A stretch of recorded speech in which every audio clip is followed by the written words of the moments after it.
Hi all. Welcome to our channel. Myself Madhavi. Today మనం చెప్పబోయే topic గురించి ఒక సబ్స్క్రైబర్ అడిగారు. ఏమని అడిగారంటే, డాక్టర్ ఇన్ పార్ట్ పర్ఫార్మెన్స్‌లో ఫస్ట్ టాపిక్ వచ్చేసి doctor in part performance Indian vs English law అంటే ఏమిటి? అని ఒక సబ్స్క్రైబర్ అడిగారు. వాటి గురించి మనము టుడే తెలుగులో డిస్కషన్ చేసుకుందాం. ఏంటి అంటే పార్ట్ పర్ఫార్మెన్స్ సిద్ధాంతం అనేది ఒక సమానమైన సూత్రం. ఇది ఒక పార్టీ ఒప్పందంలో కొంత భాగాన్ని నిర్వర్తించి దానిపై ఆధారపడి వ్యవహరించినట్లయితే మౌఖిక ఒప్పందాన్ని మోసాల శాసనం కారణంగా అమలు చేయలేనిది. అమలు చేయడానికి అనుమతిస్తుంది. ఒప్పందం అధికారికంగా రాయబడకపోయినా లేదా సంతకం చేయబడకపోయినా ఒప్పందం ప్రకారం తమ బాధ్యతలను నెరవేర్చడానికి గణనీయమైన చర్యలు తీసుకున్న పార్టీలను రక్షించడానికి ఈ సిద్ధాంతం రూపొందించబడింది. స్థిరమైన ఆస్తి అంటే ఏమిటి అంటే లావాదేవీల సందర్భంలో ఈ సిద్ధాంతం వర్తిస్తుంది. ఇక్కడ సాధారణ నియమం ప్రకారం స్థిర ఆస్తికి సంబంధించిన ఒప్పందాలు రాతపూర్వకంగా ఉండాలి మరియు పాల్గొన్న పార్టీలు సంతకం చేయాలి. అయితే ఒక పార్టీ ఇప్పటికే ఒప్పందాన్ని పాక్షికంగా నెరవేర్చినట్లయితే మరొక పార్టీ ఒప్పందం ఉనికిని తిరస్కరించకుండా నిరోధించబడవచ్చు. ఫస్ట్ వన్ వచ్చేసి భారతీయ చట్టంలో పార్ట్ పర్ఫార్మెన్స్ సిద్ధాంతం అంటే ఏమిటి అంటే భారతదేశంలో ఆస్తి బదిలీ చట్టం 1882 టీపీఏలోని సెక్షన్ 53A కింద పార్ట్ పర్ఫార్మెన్స్ సిద్ధాంతం స్పష్టంగా గుర్తించబడింది మరియు క్రోడీకరించబడింది. ఈ నిబంధన స్థిరాస్తి బదిలీకి సంబంధించిన ఒప్పందాలకు వర్తిస్తుంది. టీపీఏ యొక్క సెక్షన్ 53A యొక్క ముఖ్య నిబంధనలు ఏమిటి అంటే వర్తింపు.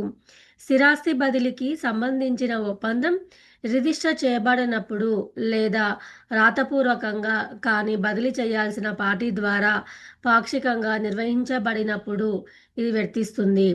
పాక్షిక పనితీరు.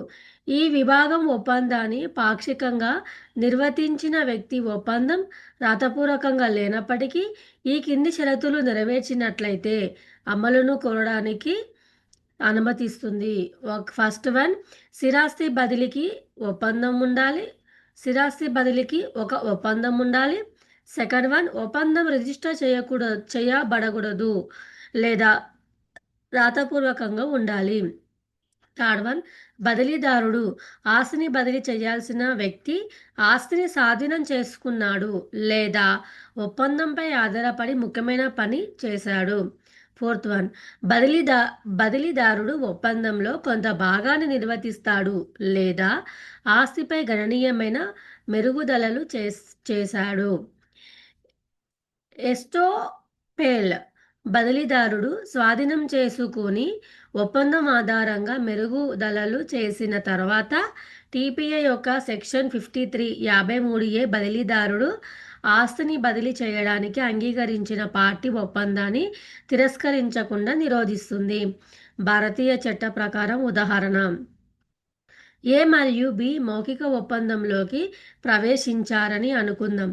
ఇక్కడ ఏ భూమి 10 లక్షలకు 10 లక్షల 10 లక్షల రూపాయలకు బికి విక్రయించడానికి అంగీకరిస్తుంది. ఒప్పందం రాతపూర్వకంగా లేనప్పటికీ బి భూమిని స్వాధీనం చేసుకొని దానిపై ఒక భవనాన్ని నిర్మిస్తుంది. ఒప్పందంపై ఆధారపడి పనిచేస్తుంది.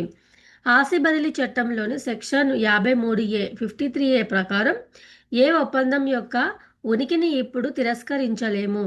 అది రాతపూర్వకంగా లేకపోయినా పార్ట్ పర్ఫార్మెన్స్ సిద్ధాంతం బి ఒప్పందం యొక్క నిర్దిష్ట పనితీరును కోరుకోవడానికి అనుమతిస్తుంది మరియు ఏని అమ్మకాన్ని పూర్తి చేయమని బలవంతం చేస్తుంది. సెకండ్ వన్ ఇంగ్లీషు చట్టంలో పార్ట్ పర్ఫార్మెన్స్ సిద్ధాంతం అంటే ఏమిటి అంటే, ఇంగ్లీష్ చట్టంలో పార్ట్ ఇంగ్లీష్ చట్టంలో స్థిరాస్తి బదిలీకి సంబంధించిన ఒప్పందాన్ని ఒక పార్టీ పాక్షికంగా నెరవేర్చినప్పుడు అన్యాయమైన ఫలితాలను నివారించడానికి ఈక్విటీ ద్వారా పార్ట్ పర్ఫార్మెన్స్ సిద్ధాంతం స్థాపించబడింది. అయితే ఇంగ్లీష్ చట్టంలో పార్ట్ పర్ఫార్మెన్స్ సిద్ధాంతం భిన్నంగా అభివృద్ధి చెందింది మరియు ఈ విధానం ఆస్తి చట్టం ఇతర నిబంధనలు చట్టం 1989 1989 అనగా ఇంగ్లాండ్లో ఆస్తి చట్టాలను క్రోడీకరించే శాసనంలోని సెక్షన్ 2 ద్వారా నిర్వహించబడుతుంది. ఇంగ్లీష్ చట్టంలో ముఖ్య లక్షణాలు ఏమిటి అంటే, మోసాల శాసనం భూమి అమ్మకం లేదా బదిలీకి సంబంధించిన మోసాల శాసనం చారిత్రాత్మకంగా అవసరమైన ఒప్పందాలు అమలు చేయడానికి రాతపూర్వకంగా ఉండాలి. పార్ట్ పర్ఫార్మెన్స్ ఒక పార్టీ ఒప్పందాన్ని పాక్షికంగా నిర్వహించినట్లయితే మరియు పనితీరు ఒప్పందానికి నిస్సందేహంగా సూచించదగినది అయితే భూమికి సంబంధించిన మౌఖిక ఒప్పందాన్ని అమలు చేయడానికి ఆంగ్ల చట్టంలోని సిద్ధాంతం అనుమతిస్తుంది. దీని అర్థం పనితీరు ఒప్పందం యొక్క నిబంధనలను నెరవేర్చే ఉద్దేశముతో జరిగిందని మరియు వేరే ప్రయోజనం కోసం కాదని సూచించాలి.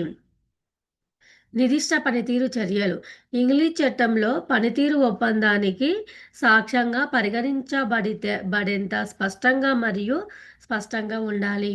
పార్ట్ పర్ఫార్మెన్స్ చర్యలు వీటిని కలిగి ఉండవచ్చు.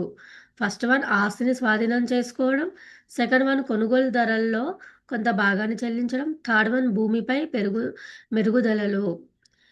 ఎస్టోపేల్ భారతీయ చట్టంలో వలె భారతీయ చట్టంలో వలె ఇంగ్లీష్ చట్టం కూడా పార్ట్ పర్ఫార్మెన్స్కు అనుమతి ఇచ్చిన పార్టీ ఒప్పందాన్ని తిరస్కరించకుండా నిరోధిస్తుంది. ఇది ఈక్విటబుల్ ఎస్టోపేల్ ద్వారా జరుగుతుంది. ఇది ఒప్పందం కుదుర్చుకోలేదని పార్టీని వాదించకుండా ఆపుతుంది, నిరోధిస్తుంది. ఇంగ్లీష్ చట్ట ప్రకారం ఉదాహరణ ఎక్స్ భూమిని ఎక్స్ భూమిని ఎక్స్ భూమిని 10 లక్షల రూపాయలకి విక్రయించడానికి వైతో మౌఖికంగా అంగీకరించినట్లు ఊహించుకోండి. వై భూమిని స్వాధీనం చేసుకుంటాడు.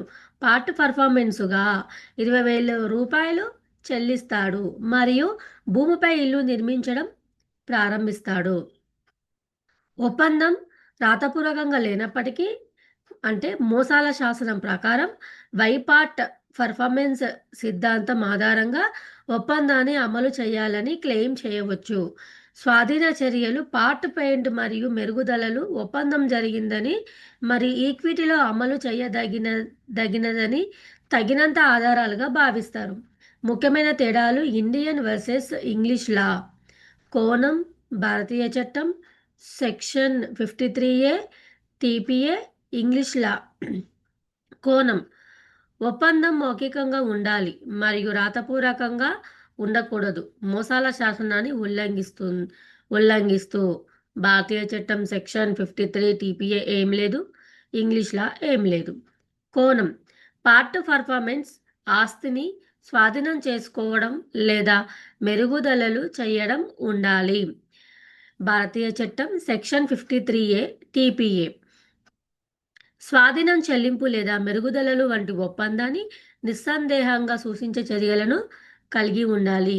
ఇంగ్లీష్లా ఏమీ లేదు. కోణము ఎప్టోపేల్ భారతీయ చట్టం సెక్షన్ 53A టీపీఏ బదిలీదారుడు ఒప్పందంలో కొంత భాగాన్ని పూర్తి చేసిన తర్వాత ఒప్పందాన్ని తిరస్కరించకుండా బదిలీదారుని నిరోధిస్తుంది. ఇంగ్లీష్లా పార్ట్ పర్ఫార్మెన్స్ అనుమతించిన పార్టీ ఒప్పందాన్ని తిరస్కరించకుండా నిరోధిస్తుంది. కోణం అమలు భారతీయ చట్టం సెక్షన్ 53A టీపీఏ బదిలీదారుడు ఒప్పందం యొక్క నిర్దిష్ట పనితీరుని క్లెయిమ్ చేయవచ్చు. ఇంగ్లీష్ లా కోర్టు ఒప్పందాన్ని రాసినట్లుగా అమలు చేయవచ్చు. అది కాకపోయినా ముగింపు ఏంటి అంటే భారతీయ చట్టంలోని పార్ట్ పర్ఫార్మెన్స్ సిద్ధాంతం ఆస్తి బదిలీ చట్టం 1882 1882లోని సెక్షన్ 53A 53A కింద క్రోడీకరించబడింది. ఒక పార్టీ ఒప్పందాన్ని పాక్షికంగా నెరవేర్చినట్లయితే లిఖితపూర్వకంగా లేదా స్థిరాస్తి బదిలీకి ఒప్పందాన్ని అమలు చేయడానికి ఇది అనుమతిస్తుంది.